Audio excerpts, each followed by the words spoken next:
Hi guys, welcome to another Flight Deck 2 Sim tutorial. In today's video we're going to talk about standard instrument departures, and in this tutorial we'll fly a SID out of Barcelona using real world operating procedures. Now just before we get started, I just want to give you some background information on standard instrument departures and talk about how they're constructed and about the different SIDs in use today. Now, what is a standard instrument departure? Well, a SID is a charted IFR routing which links the departure runway to a specific location, which is typically an en route airway. Now, SIDs are designed to efficiently depart aircraft on a specific routing, and their construction is governed by many factors. Things such as airspace constraints, obstacles and terrain are considered, and where possible, routings will be designed to minimise flight over inhabited areas. Now, SIDs will often have altitude constraints and occasionally speed constraints at specific points along the track, and they must be complied with unless cleared by ATC.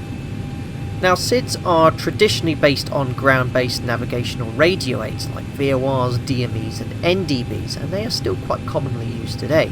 Now, with GPS and RNAV capabilities, SIDs can now be designed without having to actually route directly to or from a ground-based beacon, and therefore routing can be significantly shorter and allow far more flexibility in its design. Now, you can commonly find a combination of both conventional and RNAV SIDs, and they're called overlay SIDs, and they follow the same routing as a conventional SID, but the track is actually defined by a set of RNAV waypoints. Now we discussed how SIDs are constructed, let's have a look at the SID we'll be using in this tutorial. Now today we're in Barcelona, we're currently on stand 232, and we're going to simulate a 4-hour sector to Keflavik in Iceland. Now, we're using live weather. It's very atypical for east of Spain this time of year. It's a lovely day, 23 degrees, cav OK, light southerly wind at 5 knots, and the QNH is 1020. Now, we're fully loaded for this flight today. We've got about 180 passengers. We're very close to our maximum takeoff mass of around 75 tons. We're fully boarded and ready to go. All I want to talk about now is how we select and set up a SID in the 737 and brief the SID we're going to fly today.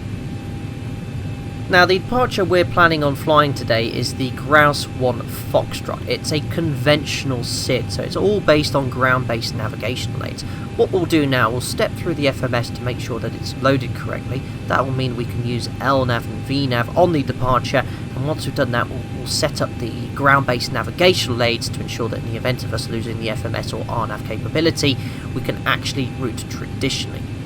So what we'll do, we'll select plan on the EFIS selector, and we'll go down to the FMS here. Now you can see here we have the routing information from Barcelona to Keflavik. If I go to departure arrivals, select departures, you can see I've selected runway 25 left for the GRAUS 1 Foxtrot. Now if I go to the legs page, this will allow us to then step through each waypoint to make sure it's inputted correctly, and then we can use LNAV as the lateral mode. Now let's have a look at the Jeppesen chart for runway 25 left, the GRAUS 1 Foxtrot. It says that we must climb on runway heading to 500 feet and then make a left turn. We'll track 163 for a short while until we intercept the Papa Romeo Alpha VOR, the 208 radial, until we're 8 miles away from that VOR. Now if we can see here in the FMS, if I step through it, there's the 500 foot point, there's the track of 163. And then we intercept the 208 radial until we're 8 miles from the VOR. Now it's really easy to identify 8 miles because you can see here we have the letter hotel, and hotel is the 8th letter of the alphabet. That point represents 8 miles. And there's also an altitude constraint here. We must be at or above 2,500 feet. We then make a right turn and we intercept the QDM, which is the inbound magnetic course to the NDB Victor November Victor. And you can see here we must be at or above 5,000 feet by the time we get to that NDB. Again, that is tuned downstairs on the pedestal. We'll show you that in a second. After Victor November Victor, we go right, and we track outbound on the QDR, the radial beacon of 353, and we do that until we intercept the 283 radial from Barcelona. So you can see here, here's the Delta 283 Tango waypoint. The Tango waypoint represents 20 miles away from the VOR, and then outbound we go 282. So long as it's within 1 degree of that track, that's acceptable, and we then route to a waypoint called Ryluk, and then Ryluk we route inbound on the Lima Romeo Delta beacon, which is also on the 283 radial from Barcelona. And then after that beacon, you can already see that we're well above flight level 300. We continue the routing towards GRAUS. So we know the FMS is set up correctly. Now let's check the ground-based navigational aids for raw data backup to ensure that we, in case of us losing the FMS, we can navigate traditionally. So looking at the navigational beacons for this departure, because it's conventional navigation, we want to ensure that the pedestal has the appropriate VOR and NDB frequencies tuned, and we've got the applicable initial courses we want on the MCP. So if we look again at the SID, you can see after departure we're climbing straight ahead 500 feet, left turn track 163, and then we're flying on the 208 radial from the L Prat VOR, Papa Romeo Alpha, until we're 8 miles away from that VOR.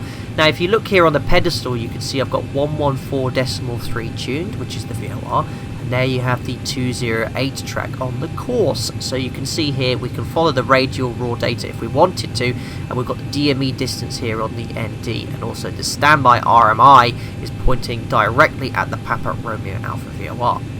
You can then remember, after at 8 miles, we're going to make a right turn to track inbound 287 to Victor November Victor, and then when we're overhead, we track outbound on the 353 until we intercept the next radial. So you can see here on the pedestal down here, we've got the 380 ADF tuned. We've selected Victor November Victor, ADF, and Victor November Victor on the EFIS selectors, so we've actually got the NDB and the ADF pointing directly at the beacon as part of that SID. Lastly then, once we're outbound on the Victor November Victor, we're going to make a left turn to track the 283 radial from Barcelona. So we've got 283 on the first officer's course selector, and once we're there we can simply just select the Barcelona VOR, which is currently on standby, as the active frequency, and then we simply track outbound on the 283 radial until we get to Ryluk. Then after Ryluk we route to the Lima Romeo Delta NDB, which is the 404, which you can see I've then got tuned on standby this side, so we can simply switch over the ADF to follow that beacon. So that's how you tune the navigational aids as raw data backup. It's not required. And just to show you, actually, for the GRAUS departures out of Barcelona, there's also a GRAUS 3 Quebec, which is an RNAV SID. So you wouldn't actually need to tune any of the navigational aids. You still would do, but they're actually based on area navigation waypoints, which are in the FMS database, and you can notice it's a little bit shorter, but it'll be a lot more fun if we fly the GRAUS 3 Foxtrot today to show you how to use the navigational aids on the departure. So now we've fully briefed the SID, we know the FMS is correctly loaded, the MCP represents the speeds and courses that we want, and we know that we have the appropriate radio navigational aids tuned. There's just one bit of information I want to show you, which is about noise abatement procedures in Barcelona. Now, Barcelona is a very noise-sensitive airport. In fact, the airport authorities will fine airlines if they break noise or certain decibels over certain points. So we must explicitly comply with the noise abatement departure procedure. And you can see here in the aerodrome information, it mentions here that all aircraft which cannot comply with the previous procedure, an aircraft flying conventional SIDs, they have to adopt the NADP1 procedure. Now, you might have already watched my noise abatement departure procedure tutorial, but that, just to remind you, that means we're going to fly at V2 plus 20 for the initial part of takeoff until we're at around 3,000 feet, and then we'll bug up quite late, around 3,000 feet above aerodrome level, and then retract the flaps on schedule so we can avoid making a lot of noise close to the airfield. It also mentions here, do not overshoot Barcelona radial 235 on the initial turn. And you can see here, if you go to the fix page in the FMS, I've selected 235 radial, and there's a little green dashed line, and you can see our initial departure, we're going to go to 500 feet this waypoint here, and then make a left turn. Now, if we overshoot this radial, guess what's the other side here? Well, it's the coastline of Barcelona and lots of noise monitoring stations, so we really don't want to cross this line and end up with a big fine for the airline. So now I've fully explained the SID we're going to fly today. We'll get the engine started, the aircraft pushed back, and I'll actually taxi myself to the holding point today. And you can meet me at Golf 1 for runway 25 left, and we'll go and fly the GRAUS 1 Foxtrot as described.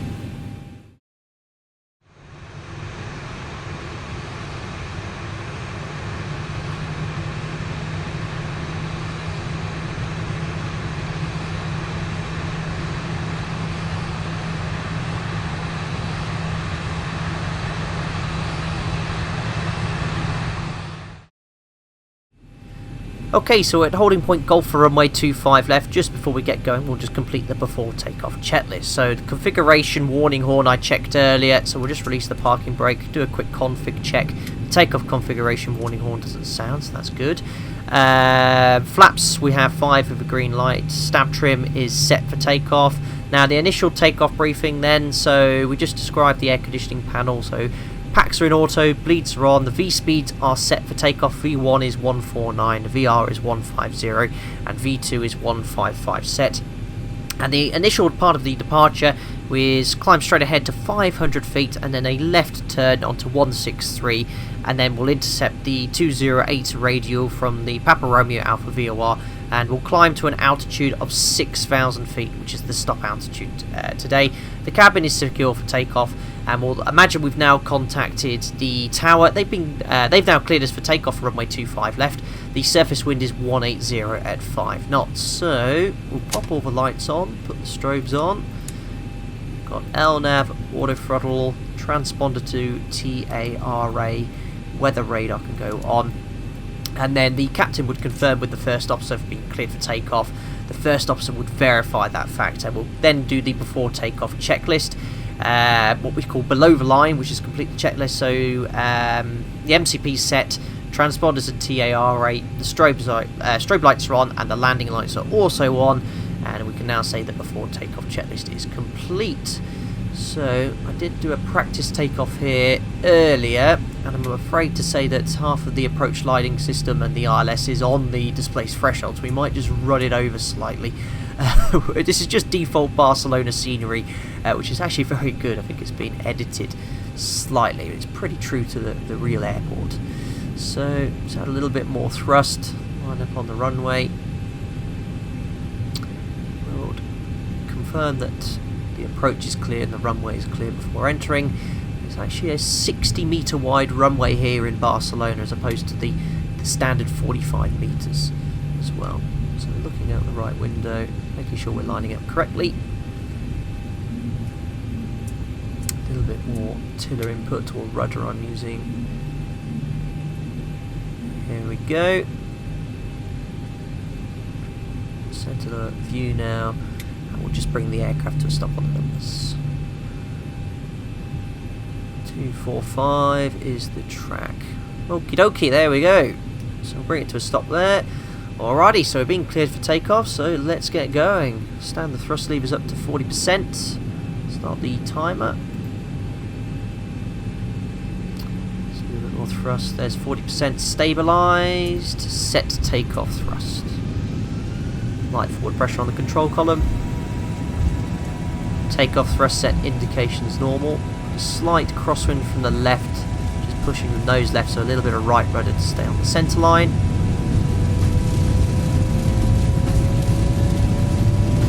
That's checked. Release the forward pressure on the control column.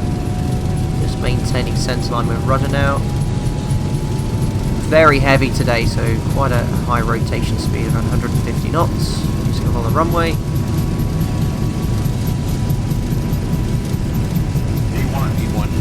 Rotate 2 to 2.5 degrees per second, pulling through the deadband now, which is simulated in X-Plane 11, and we're airborne up to 15 degrees. Positive rate of climb, gear up, and for some reason the flight director is commanding an early left turn. We're just going to wait until 500 feet, so we'll just ignore that for a second.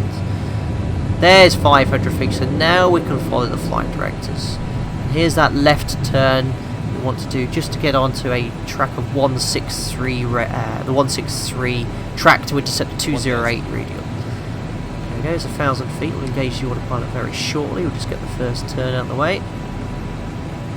We're going to accelerate the aircraft at 3,000 feet. Okay, now we'll stabilise. We'll engage the autopilot. There's Command A.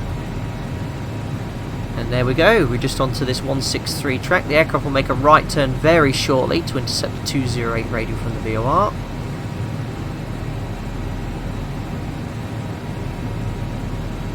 Not quite depicted accurately here, but it's certainly good enough.